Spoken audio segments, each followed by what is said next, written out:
నేనెప్పుడు డబ్బు రికార్డుల కోసం సినిమాలు చేయలేదు. సగటు మనిషిగా బ్రతకడమే ఎప్పుడూ నాకిష్టం. గత ప్రభుత్వం భీమ్లా నాయక్ చిత్రం టికెట్ ధర 10 రూపాయలకి తగ్గించింది. అప్పుడు ఒక్క పిలుపుతో అభిమానులు అండగా నిలిచారు అని పవన్ కళ్యాణ్ అన్నారు. దాదాపు నేను 96లో నా మొదటి సినిమా అక్కడమ్మ ఇక్కడబ్బాయి.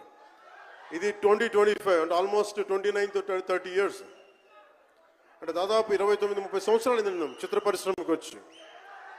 ఎలా ఉంది అంటే నాకే తెలియదు, అలా కాలం ఇట్లా అయిపోయింది. కానీ కొంత వయసు పెరిగిందేమో కానీ గుండెల్లో చావు ఇంకా చావులకే బతికాం. ఇక్కడే సభలో సర్దార్ గబ్బర్ సింగ్ సినిమాకి మహబూబ్ నగర్ నుంచి వచ్చిన ఒక యువకుడి గురించి చెప్పాను, మన అభిమానులు ఒకటి గురించి చెప్పాను. అన్నా నువ్వేమి ఇవ్వదు, ఒక హిట్ ఇవ్వన్నా చాలని. ఆ రోజు నేను భగవంతుని కోరుకున్నాను, నా అభిమానుల కోసం, నా కోసం కాదు కానీ ఒక హిట్ ఉంటే బాగుంటుంది అని కోరుకున్నాను. అది హరీష్ శంకర్ గబ్బర్ సింగ్ వల్ల తిరిగి వచ్చింది. కానీ ఈ సినిమా చాలా డిఫికల్ట్ టైమ్స్లో చేశాను. ఇది సినిమాల మీద టెక్నీషియన్గా నేను ఉండి ఒక్క నిమిషం సినిమాలు కష్టంగా ఉండి, ఒక సినిమా చేయడం ఎంత కష్టమో, సినిమా చేయడం చాలా చాలా కష్టం.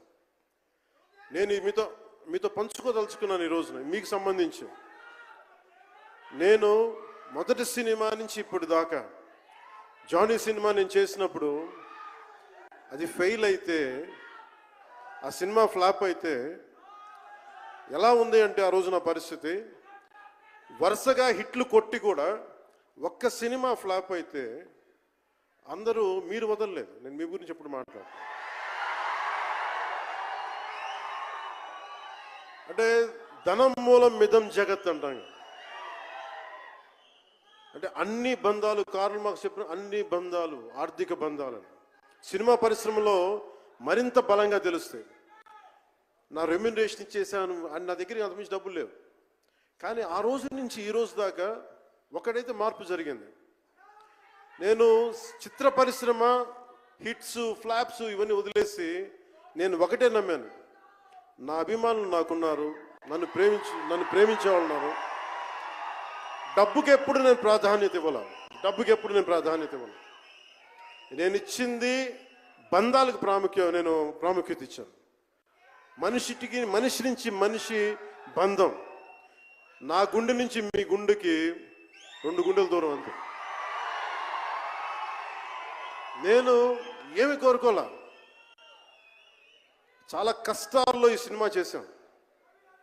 పేరుంది, ప్రధానమంత్రి గారి దగ్గర నుంచి అందరు తెలుసు. కానీ దానివల్ల డబ్బులు రావు. మనకి డబ్బులు వచ్చే సినిమానే రావాలి. కానీ సినిమాని ఎలా చేస్తాం, మిమ్మల్ని రంజింపజేయాలి, మిమ్మల్ని ఆనందింపజేయాలి. మనకి ఖుషీ లాంటి సినిమా తీసిన ఏఎం రత్నం గారు ఎప్పుడో 2017లో ఎప్పుడో నా సినిమా వచ్చి, మీరందరూ తిడతా ఉంటారు కదా నన్ను, ఎంతసేపు రీమేకులు చేస్తావు అని. కరెక్ట్, ఏం చేయమంటారు చెప్పండి. మనకెవరు పెద్ద పెద్ద దర్శకులు లేరు. మన కింద నుంచి వచ్చిన వాళ్ళం. మనకి ఒక్క నిమిషం,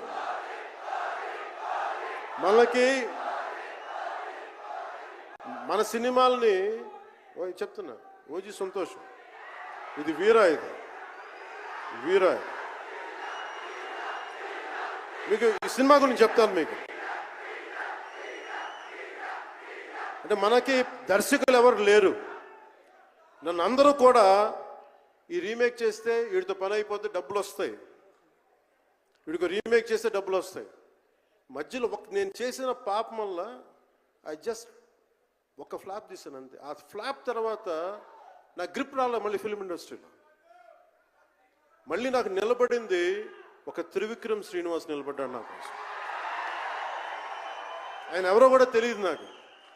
ఎవరన్నా సక్సెస్లో వెతుక్కొని వస్తారు, అపజయాల్లో వెతుక్కుని వచ్చిన నా మిత్రుడు, ఆత్మ బంధువు త్రివిక్రమ్ శ్రీనివాస్ వచ్చి అప్పుడు జలసా తీశారు. కష్టాల్లో ఉన్నప్పుడు లేదు. అడ్వర్సిటీ రివీల్స్ ట్రూ క్యారెక్టర్ అంటారు. కష్టాల్లో ఉన్నవాడే వచ్చినప్పుడు స్నేహితుడు. అలాంటి స్నేహితుడు నాకు భగవంతుడు త్రివిక్రమ్ శ్రీనివాసరావు ఇచ్చాడు. అలాగే ఎందుకు రీమేక్స్ చేశాను మీకు ఉంటుంది కదా. నా పార్టీని ఎవడు నడుపుతాడు? కొత్త కథలు తీస్తే ఎప్పుడో వెళ్ళిపోద్ది. నా భార్యని కానీ నా పిల్లల్ని కానీ ఎవరు పోషిస్తారు? నేనే పోషించుకోవాలి. దానికి డబ్బులు కావాలి, పార్టీ నడపాలి. వీటన్నిటికీ రీమేక్ అనేది నాకు కొంచెం ఈజీ దారి అయింది. సొంత సినిమాలు కొత్త సినిమాలు చేయలేక కాదు, వేరే దారి లేక. నాకు దేశం పిచ్చి, సమాజ బాధ్యత పిచ్చి, సినిమా మీద ఉన్న కరెక్టే. నేనంటే మీకు పిచ్చి. అలాంటి నేను ఒక మంచి సినిమా రావాలని కోరుకుంటే అది రత్నం గారి ద్వారా వచ్చింది. కోరుకున్నాడు ఆయన, నీతోటి ఒక బలమైన సినిమా తీయాలని. ఏదో ఆయన కూడా ముందు రీమేక్ వచ్చారు, అవి అటు ఇటు తిరిగి యాక్చువల్గా క్రిష్ గారి వల్ల ఈ సినిమా వచ్చింది. ముందు జాగర్లమూడి క్రిష్ గారికి మనందరం ముందుగా కరతాళ ధ్వనుల ద్వారా చాలా బలంగా తెలియజేయాలి. ఆయన ఒరిజినల్ ఫౌండేషనల్ వర్క్ మీద ఇది ముందు. వ్యక్తిగత కారణాలు, కొన్ని ప్రొఫెషనల్ రీజన్స్ వల్ల మధ్యలో ఆయన వెళ్ళిపోవాల్సి వచ్చింది. ఈ సినిమాకి 2 కరోనా ఇది వచ్చినాయి, 2 కరోనా వేవ్స్ కొట్టినాయి. దాని మధ్యలో నలిగిపోయింది సినిమా. అలాంటి సమయంలో ఒక ఆస్కర్ విన్నర్ ఎక్కడో మనం ఆంధ్రప్రదేశ్లో చిన్న బడ్జెట్లో సినిమా తీస్తే మన బడ్జెట్స్ ఎంత ఉంటాయి? 10 కోట్లు 15. అలాంటి సినిమాల నుంచి సంగీత దర్శకత్వం వహించి మనం పెట్టే నాటు నాటు నాటు అనే పాట ప్రపంచమంతా ఉర్రూతో లూగిస్తుంది అనేది తెలియజేశారు కీరవాణి గారు. అలాంటి కీరవాణి గారు నేను ఈ సినిమాని ఎన్నిసార్లు చేసే పరిస్థితుల్లో నిజంగా ప్రతిసారి నాకు నిరుత్సాహం ఉండేది. నాకు తెలుస్తూ ఉంటుంది కదా, నిస్పృహ వచ్చినప్పుడల్లా ఆయన ఏదో ఒక ట్రైలర్ రిలీజ్ అయ్యేది, ఆయన మ్యూజిక్ చూస్తే మళ్ళీ ఒక ఉత్సాహం వచ్చేది, ఒక ప్రాణవాయువు నింపేది. సార్, ఈ సినిమాకి ఈ రోజున ఇంత బలంగా ఆత్మవిశ్వాసంతో ఉన్నామంటే you are the hero sir. You are the true hero sir for us. Without కీరవాణిజీస్ music this is not Harihara Veeramallu. ఈరోజు హరిహర వీరమల్ బలంగా ఉంది అంటే it's only the dedication and the kind of effort he has put into the film is truly commendable and truly admirable, sir. We are truly grateful to you, sir. మధ్యలో వారి నాన్నగారిని కోల్పోయి ఆ సమయంలో కూడా మనస్ఫూర్తిగా ఆయనకి ఆ బ్యాక్గ్రౌండ్ స్కోర్ ఇచ్చినందుకు, సొంత తండ్రిని కోల్పోయి ఇచ్చినందుకు మరోమారు వారికి ప్రత్యేకంగా కీరవాణి గారి టీంకి, కీరవాణి గారి గాయకులకి, వారి రికార్డింగ్ టీంకి, వారి ఇంజనీరింగ్ డిపార్ట్మెంట్కి, ప్రతి ఒక్కరికి నా హృదయపూర్వక ధన్యవాదాలు.